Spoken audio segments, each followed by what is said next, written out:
So hello and welcome to all the students. इस साल बच्चों हेरिडिटी एंड एवोल्यूशन सिर्फ हेरिडिटी रह गया है। तो एक चैप्टर बहुत आसान हो चुका है। इस चैप्टर के कुछ ऐसे सवाल जो आपके पिछले कुछ क्वेश्चन बोर्ड एग्जाम्स में आ चुके हैं उनको आज हम देखेंगे। और उनको सॉल्व करते वक्त एक बच्चे को अपना माइंडसेट कैसे रखना चाहिए और किस तरीके से क्वेश्चन को अप्रोच करना चाहिए, हम उसके बारे में बात करेंगे। ठीक है।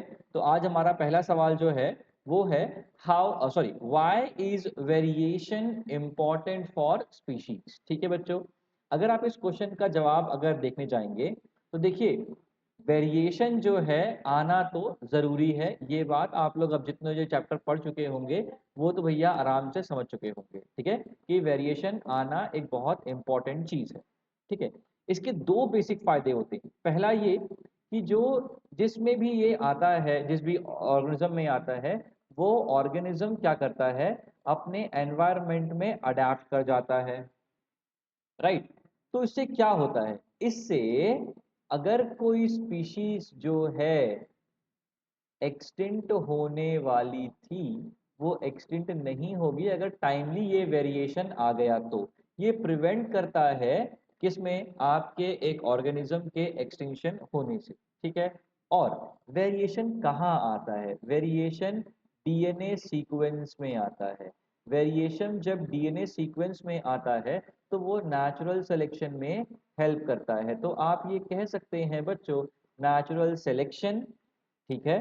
ठीक है। एक जो ऑर्गेनिज्म होता है वेरिएशन एसेंशियल होता है नेचुरल सिलेक्शन के लिए, और वो अडेप्ट कर जाता है एनवायरनमेंट में, जिससे आपका जो स्पीशीज है वो एक्सटिंक्ट नहीं होता। ये सवाल 2017 में पूछा गया था, जो कि एक बहुत अच्छा सवाल है, 1 मार्क या 2 मार्क के लिए।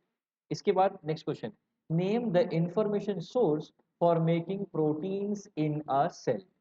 तो प्रोटीन्स बनाने के लिए आपको डीएनए चाहिए। ठीक है।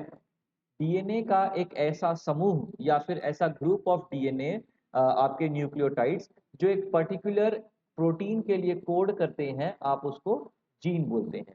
तो पर्टिकुलर प्रोटीन की बात की जाएगी तो आप जीन वर्ड यूज करेंगे तो ज्यादा सेंसिबल होगा।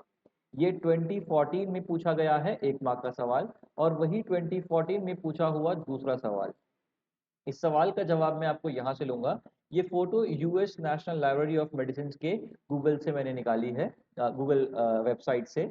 अब देखिए क्या होता है, एक कोई भी एक सेल होता है तो सेल के अंदर उसका जो क्रोमैटिन फाइबर होता है वो ऐसे बिखरा सा पड़ा होता है। जब उस सेल को डिवीजन करना होता है, जब वो सेल डिवाइड होने वाला होता है, तो वो क्रोमैटिन कंडेंस हो जाता है और ये क्रोमोसोम बनाता है। तो क्रोमेटिन क्या है, क्रोमोसोम क्या है, एक लंबा स्ट्रेच ऑफ डीएनए है। तो इसी लंबे स्ट्रेच ऑफ डीएनए में से वो रीजन जो एक पर्टिकुलर प्रोटीन की कोडिंग करे, उसको हम लोग बोलते हैं भाई जीन। ठीक है। तो इस सवाल का जवाब अगर देंगे, what is a gene, gene is a physical and functional unit of DNA. Physical कैसे, उसकी स्ट्रक्चर पे एक पार्ट है। फंक्शनल कैसे, वो एक फंक्शन करता है, क्या, एक प्रोटीन बनाता है। Correct. Now how do genes control traits. इसका जवाब भी मैं आपको इसी डायग्राम के हेल्प से देना चाहूंगा बच्चों। ये जो डायग्राम है ये बहुत हेल्प करेगा। जैसा कि आप लोग जानते हैं जीन्स के ऑल्टरनेटिव फॉर्म जो होता है, जीन्स का जो ऑल्टरनेटिव फॉर्म होता है, हम लोग बच्चों उसको अलील बोलते हैं। करेक्ट है ना। तो अभी ध्यान देना यहाँ पर। फॉर एग्जाम्पल अगर आप बोले टॉलनेस की बात करें, तो टॉलनेस के लिए एक जीन यहाँ रहेगा, एक जीन यहाँ रहेगा। इसका कंपोजिशन जो होगा बच्चों, कैपिटल टी कैपिटल डी भी हो सकता है, कैपिटल टी स्मॉल टी भी हो सकता है, और स्मॉल टी भी हो सकता है। ठीक है। ये सारे सारे जीन्स ही हैं। भाई ये भी जीन है तो ये भी जीन है। अब जीन्स क्या करते हैं, जीन्स जो कि डीएनए के पार्ट हैं, वो लोग आरएनए बनाते हैं। और आरएनए क्या करता है, आरएनए एक पर्टिकुलर प्रोटीन के लिए कोड करता है। अब प्रोटीन क्या करता है, प्रोटीन तो एक्सप्रेस होता है। तो इस क्वेश्चन को देखो फिर से, how do genes control traits. Genes इस तरीके से कंट्रोल करते हैं ट्रेड को।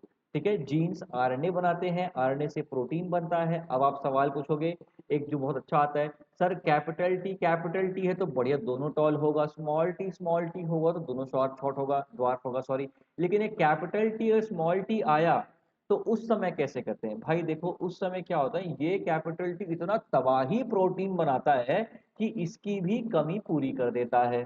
तो इस तरीके से डोमिनेंस जो है इस तरीके से इफेक्ट होता है।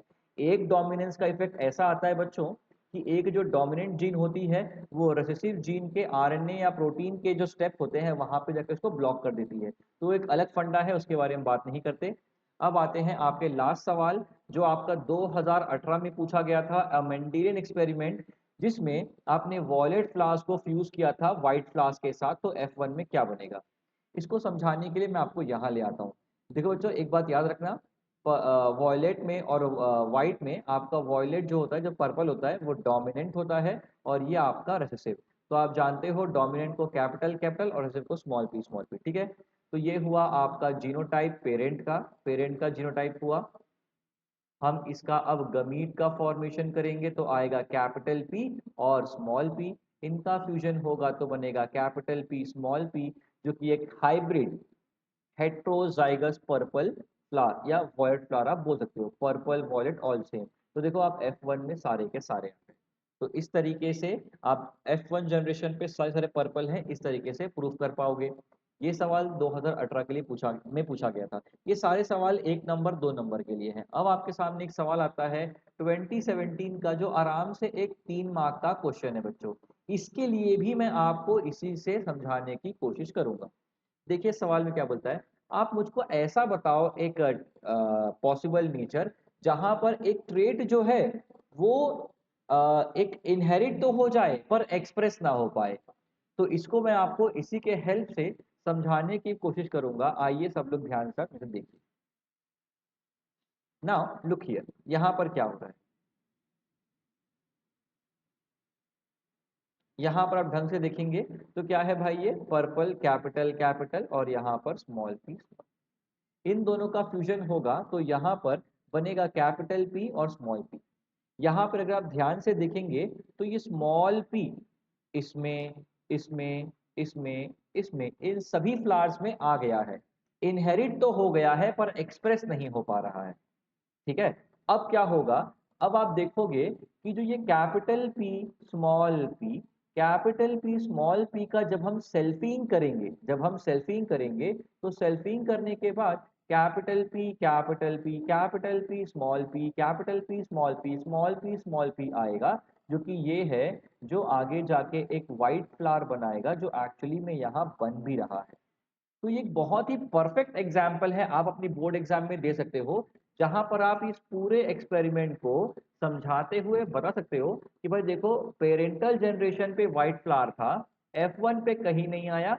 हालांकि आपके जो रिसेसिव थे कैरेक्टर वो पेरेंट से F1 में ट्रांसफर हुए थे और F1 से F2 में ट्रांसफर हुए, तो वो 25% फ्लावर्स जो हुए वो आपके एक्सप्रेस करते हुए उस ट्रेट को, सॉरी उस अलील को या उस जी अलील को जो यहाँ पर एक्सप्रेस नहीं हो पा रहा था।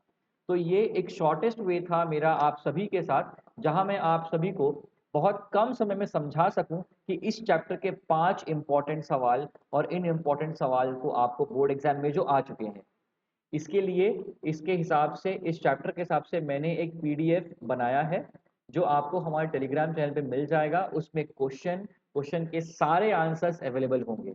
अगर आपको ये हमारा वीडियो अच्छा लगा तो ज़रूर लाइक करें, कमेंट में बताएं कि 10 के सारे बच्चे आपको और किस चैप्टर में ऐसे शॉर्टेस्ट टाइम पे ऐसे 5-6 सवाल आपके सामने रख दूं जो पहले पूछे गए हैं। Like comment and subscribe. Thank you everyone, bye bye, all the best for your board exams.